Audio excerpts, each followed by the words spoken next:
आखिर क्यों राजकुमारी को एक सांप से शादी करना पड़ा और फिर क्या हुआ। बहुत समय पहले किसी गांव में एक बूढ़ी औरत थी जिसकी कोई संतान नहीं थी। उसके पास सिर्फ एक छोटी सी झोपड़ी थी जिसमें वह अकेले ही रहती थी। वह हर रोज जंगल में जलाने के लिए लकड़ी इकट्ठा करने जाती थी। एक दिन एक छोटा सा सांप उसकी लकड़ियों के गट्ठर में घुस गया। इस पर उसने ध्यान नहीं दिया और बूढ़ी औरत ने लकड़ियों को अपने कंधे पर उठा लिया और घर लौट आई। जब उसने लकड़ियों को फर्श पर गिराया तो सांप बाहर निकल आया और वह बिल्ली के साथ खेलने लगा। बूढ़ी औरत ने सांप को अकेला छोड़ दिया। क्योंकि उसकी कोई संतान नहीं थी तो उसने उसे अपना बेटा समझकर रख लिया। समय बीतता गया और वह सांप कुछ समय बाद बड़ा हो गया। एक दिन उस सांप ने उससे कहा, तुम राजा के पास जाओ और उसे कहो कि वह अपनी बेटी से मेरा विवाह कर दे।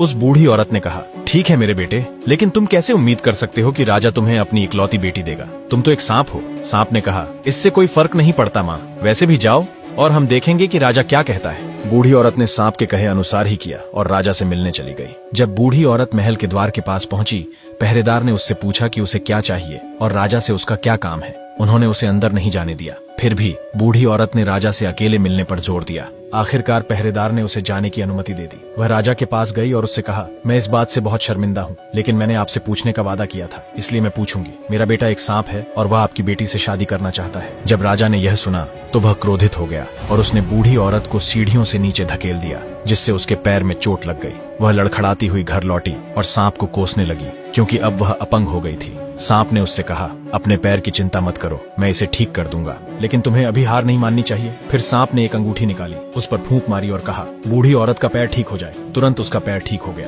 अगली सुबह सांप ने बूढ़ी औरत को फिर राजा के पास भेज दिया और वही हुआ। लात घूंसों और पिटाई के बाद उसने कसम खाई कि वह फिर कभी महल में पैर नहीं रखेगी। तीसरे दिन सांप ने उससे कहा, आखिरी बार फिर से राजा के पास जाओ और विवाह का प्रस्ताव रखो। बुढ़िया पहले तो अनिच्छुक थी, लेकिन सांप ने वादा किया था कि यह आखिरी बार है, इसलिए वह राजा के पास वापस गई। बूढ़ी औरत राजा के पास पहुंची और बोली, महाराज, मुझे अपने बेटे के लिए आपकी बेटी को पत्नी के रूप में लेना होगा, अन्यथा मैं बहुत बड़ी मुसीबत में पड़ जाऊंगी। राजा ने हंसते हुए कहा, मैं अपनी बेटी को कुछ शर्तों के तहत तुम्हारे बेटे को दूंगा। कल तक तुम्हारी झोपड़ी मेरे जितनी बड़ी महल बन जानी चाहिए, तुम्हारे दरवाजे से मेरे दरवाजे तक का रास्ता रेशम से बना होना चाहिए और 400 सेवक घोड़ों पर सवार होकर प्रतीक्षा कर रहे होने चाहिए, जो धरती पर मौजूद हर रंग के कपड़े पहने हुए हों।